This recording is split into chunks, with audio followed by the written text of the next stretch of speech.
जय भीम दोस्तों, आज हम एक बड़े सवाल पर चर्चा करने वाले हैं। आखिर बाबा साहेब अंबेडकर ने राम को भगवान क्यों नहीं माना? हम बचपन से सुनते आए हैं कि राम भगवान है, मर्यादा पुरुषोत्तम है, लेकिन जब बाबा साहेब ने इतिहास और धार्मिक ग्रंथों को गहराई से पढ़ा तो उन्होंने पाया कि राम की कहानियों में दलित, बहुजन और आदिवासी समाज के लिए सिर्फ अपमान और दर्द लिखा गया है। इस वीडियो में हम आपको बताएंगे कि बाबा साहेब ने किन कारणों से राम को भगवान मानने से इनकार किया और क्यों उन्होंने कहा कि इंसानियत और बराबरी ही असली धर्म है। दोस्तों, वीडियो में आगे बढ़ने से पहले मैं पहले ही आपको बता देता हूं कि जो भी मैं इस वीडियो में आपको बताऊंगा आप उस पर मत निर्भर रहिएगा। आप खुद अपने दिल और दिमाग से सोचिएगा, क्या इस वीडियो में बताया गया एक बात सत्य है या फिर गलत, और अपनी राय कमेंट बॉक्स में जरूर लिखिएगा।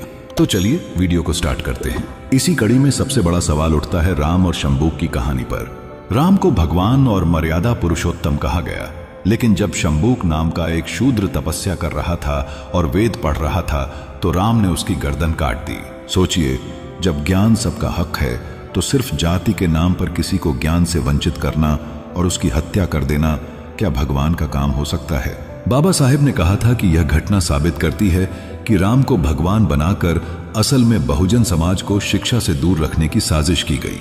अगर दलित और शूद्र समाज पढ़ लिख लेता तो बराबरी मांगता, गुलामी कबूल नहीं करता।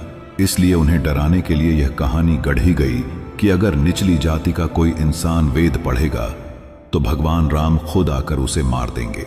यह बात बहुजन समाज के लिए सबसे बड़ा धोखा थी, क्योंकि इंसान को शिक्षा से वंचित करना मतलब उसकी जिंदगी से रोशनी छीन लेना है। बाबा साहेब ने साफ कहा कि जो पात्र शिक्षा का हक छीनता है वह भगवान नहीं हो सकता, बल्कि वह समाज को बांटने वाला एक औजार है। शंबूक वध की यह घटना ही नहीं, बल्कि राम के जीवन से जुड़ी दूसरी घटनाएं भी बाबा साहेब के सवालों के घेरे में थीं। उन्होंने कहा कि अगर कोई चरित्र भगवान कहलाने योग्य है तो उसमें न्याय और दया होनी चाहिए, लेकिन राम की कहानियों में औरतों के साथ भी अन्याय साफ दिखाई देता है। उदाहरण के लिए सीता की अग्नि परीक्षा, जिसमें अपनी पत्नी की पवित्रता साबित करने के लिए राम ने सीता को आग में कूदने पर मजबूर कर दिया। इतना ही नहीं, जब कुछ लोगों ने सीता के चरित्र पर सवाल उठाए तो राम ने गर्भवती सीता को जंगल में अकेले छोड़ दिया। बाबा साहेब ने कहा था कि यह व्यवहार दिखाता है कि राम का चरित्र महिलाओं की गरिमा और सम्मान को मान्यता ही नहीं देता।